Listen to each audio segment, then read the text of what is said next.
Assalamualaikum Sobat Boki sekalian. Hari ini kita akan membahas tentang polisi penjaga situs judi. Ketika institusi malah melindungi perusak bangsa. Tapi sebelum kita mulai, klik tombol subscribe agar tidak ketinggalan video selanjutnya.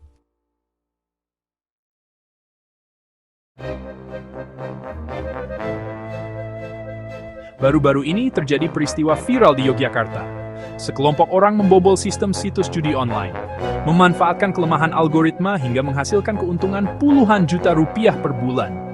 Alih-alih diapresiasi karena melawan judi online, mereka ditangkap oleh polisi. Apa? Ditangkap? Bukannya situs judi yang dibasmi, malah yang membobollah jadi target penegak hukum.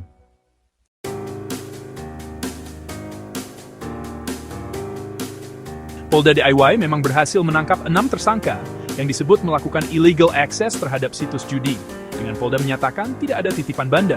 Padahal seharusnya, jika situs ilegal sedang diretas, pertanyaan pertama adalah, di mana peran polisi? Mengapa situs judi yang tidak legal itu masih bisa ada dan dijaga?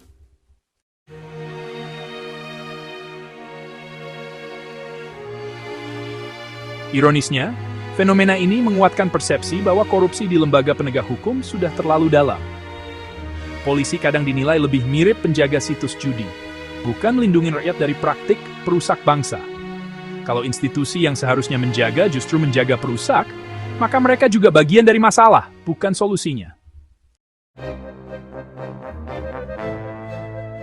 Di Indonesia diperkirakan ada 8,8 juta pemain judi online.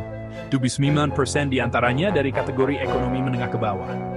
Perputaran uang judi online mencapai Rp27 triliun pada 2023. Potensi melonjak ke 900 triliun tahun 2024. Lembaga pemerintah terkait bahkan telah membentuk satgas dan melakukan pemblokiran situs. Rata-rata 495 situs ditutup di DIY saja. Tapi fakta ini tidak selalu berarti penegakan hukum berjalan adil dan konsisten.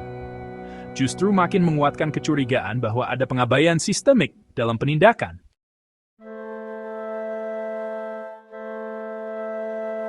Masalahnya jelas.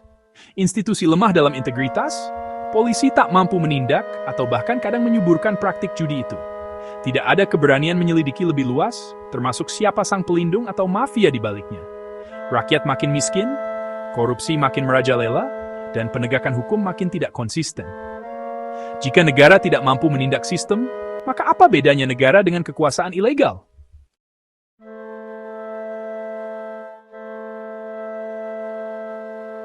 Saat institusi yang seharusnya menjadi pelindung malah menjaga perusak bangsa, maka keadilan pun hancur.